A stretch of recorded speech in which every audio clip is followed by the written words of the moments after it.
Estás escuchando Radio Cádiz. Estás escuchando La Cadena SER.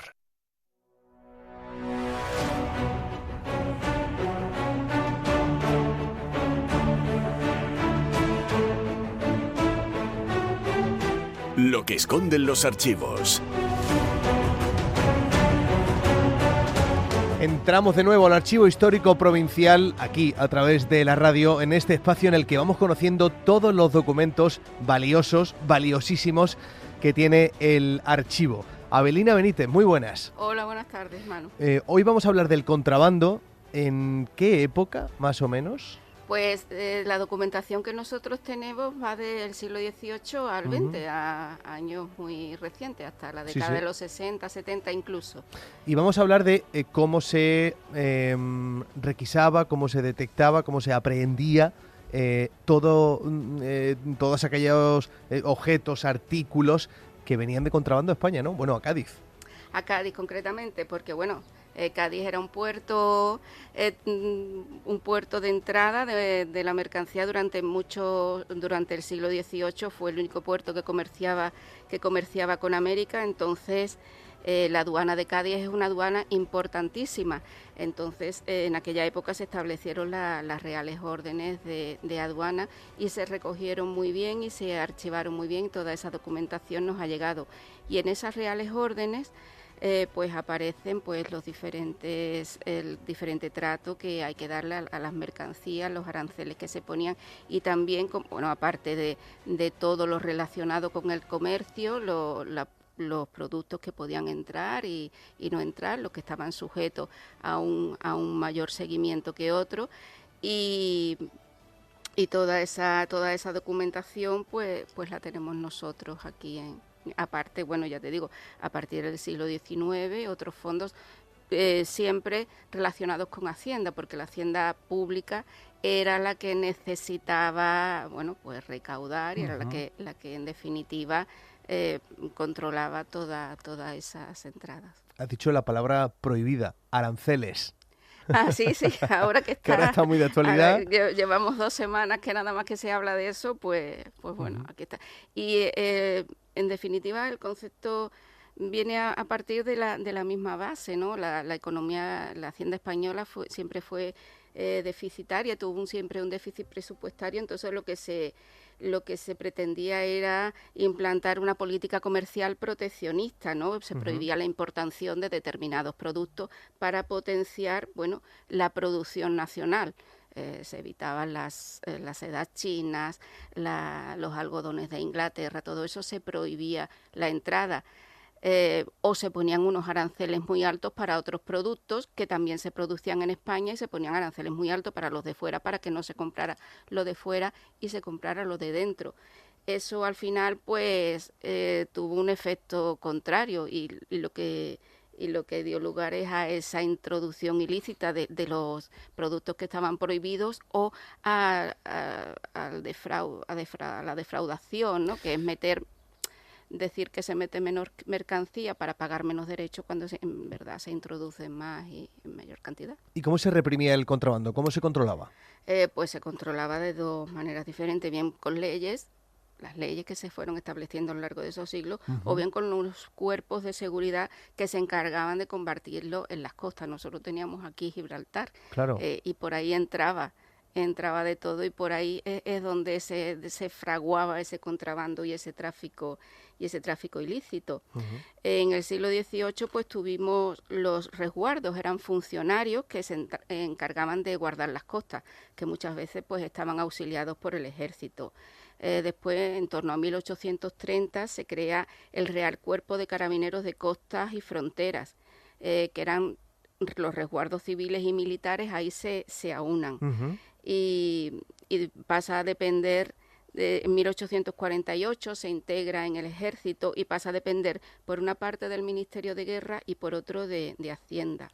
Vale. Y en 1860 es muy curioso, porque se crea dentro de este cuerpo de carabineros el cuerpo de matronas de carabineros, que eran las mujeres que se encargaban de cachear a las mujeres, por el tema del pudor y el respeto y tal. Fíjate. Y esas mujeres pues debían ser viudas o huérfanas de militares. Qué curioso. Se controla, claro, porque muchas mujeres traficaban, o sea, y claro, traficaban, llevaban las matuteras, llevaban y traían eso que había llegado en los barcos. Entonces se crea este cuerpo de matronas, de carabineros. Luego la Guardia Civil, ¿no? Quien la Guardia controla, Civil, ¿no? claro, termina. Paralelamente, la primera mitad del siglo XX, también existe un servicio de vigilancia de la compañía arrendataria de tabacos, porque claro, el tabaco es una renta estancada cuyo comercio es exclusivo del gobierno. Claro. Entonces, paralelamente existía otro servicio de vigilancia que dependía de la compañía arrendataria de tabaco. O sea, entonces... a principios del siglo XX. Y en ese momento el gobierno de España prohibía que viniera tabaco de otros sitios para potenciar aquí la producción, ¿no? Además, eso es que el tabaco solamente lo podía vender el gobierno. Claro. No se podía producir en otro sitio que no fuera la compañía, era un monopolio. Claro. No lo podía producir ni traer ningún comerciante, ni producir en otro sitio que no fuera, no producirlo el gobierno español. Por lo tanto, traer tabaco de contrabando suponía una merma importante directamente para las arcas públicas. Claro, es que el estanco de tabaco, de ahí hay unos impuestos que se beneficia el Estado. Y bueno, ya eso fue derivando leyes a partir de 1960, el servicio de hay una ley en 1960 por la que se crea el Servicio Especial de Vigilancia para la represión del contrabando, y ahí ya se establece el uso y la utilización de las embarcaciones que salen al mar, que pueden detener y registrar los buques, tanto españoles como extranjeros, que navegan por las aguas españolas. Entonces ya pueden hacer una requisa en el mar y pueden en el mar también. Y ya, bueno, ahora lo que tenemos es el servicio de vigilancia aduanera.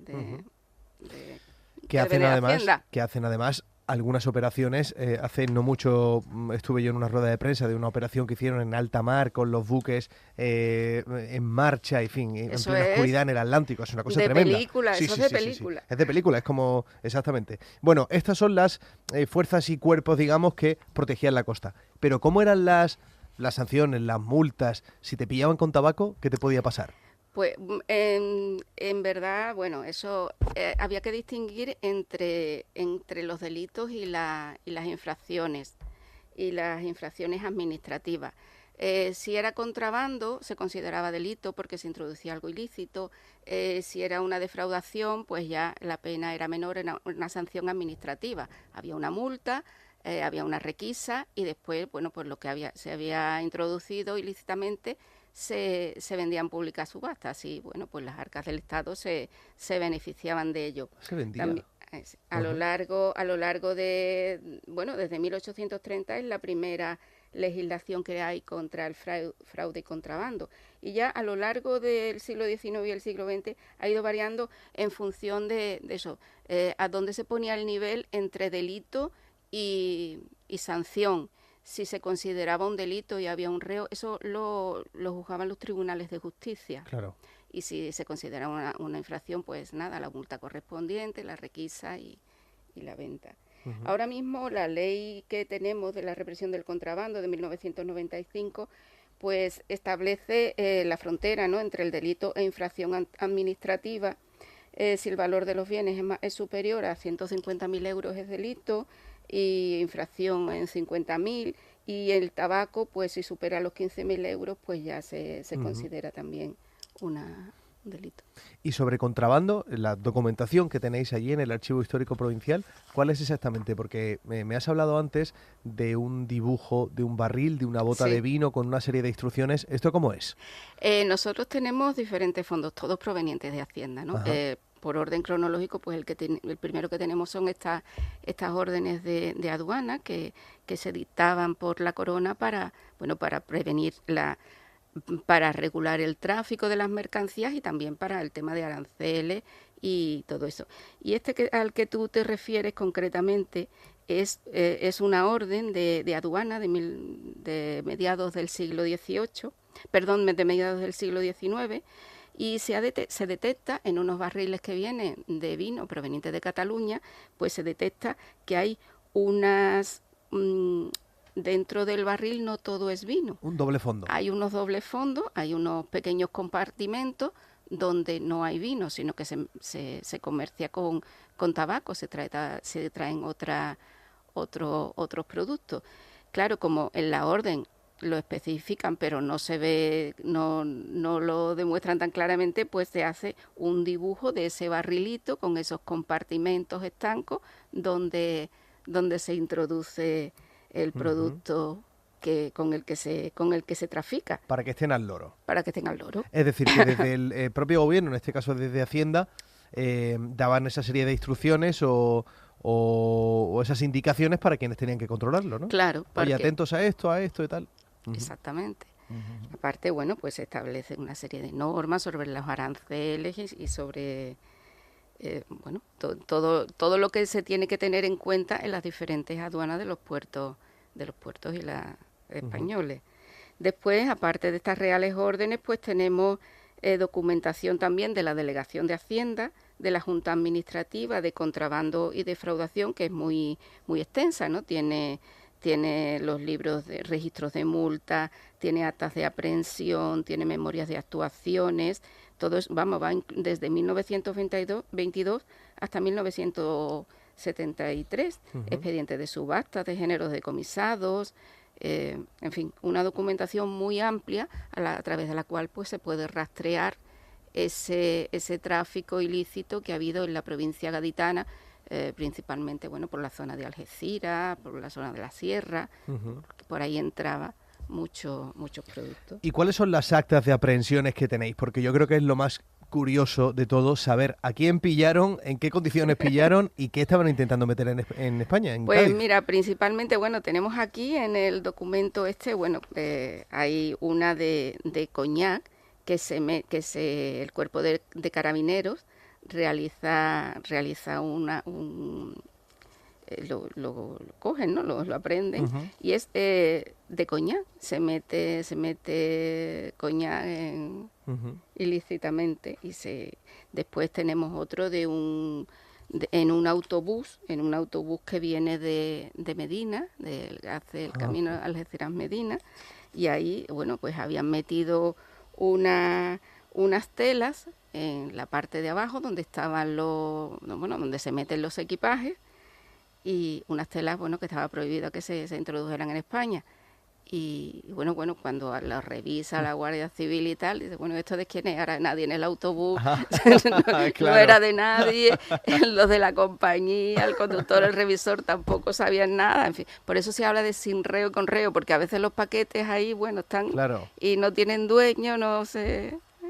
Y son muy curiosas, algunas veces son, sobre todo eso, mucha tela, el algodón, el alcohol, porque también se potencia la producción nacional de nuestros vinos y nuestros licores. Pero hay cosas que me han llamado la atención, algunos productos, como el azúcar o la sacarina, que mencionáis aquí incluso. Claro, es que el azúcar, nosotros teníamos Cuba, y la producción azucarera de España era importante, entonces no podía entrar, o había que frenar la entrada del azúcar de otros lugares, porque la producción nuestra, teníamos que vender nuestros productos. Y el café también veo. Claro. El café, mecheros.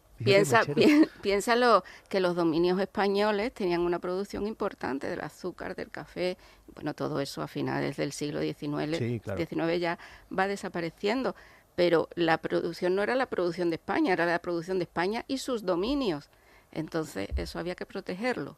En esa idea, ¿no?, proteccionista del comercio, claro. Y me ha sorprendido también loterías de contrabando.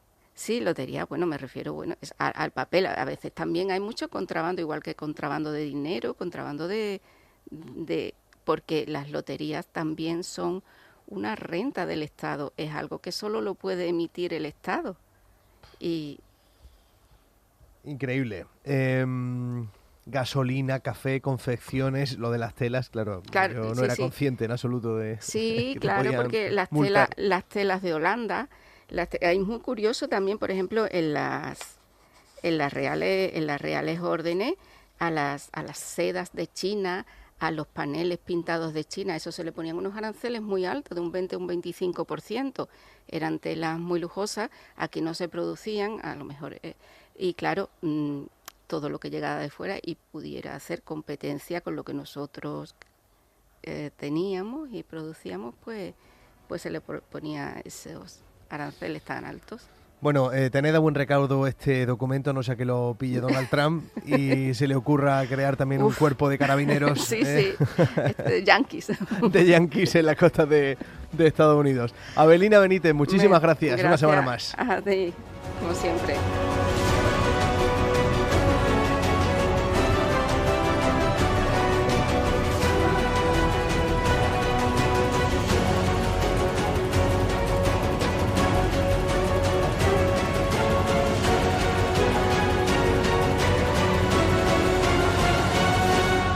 Hoy por hoy Cádiz.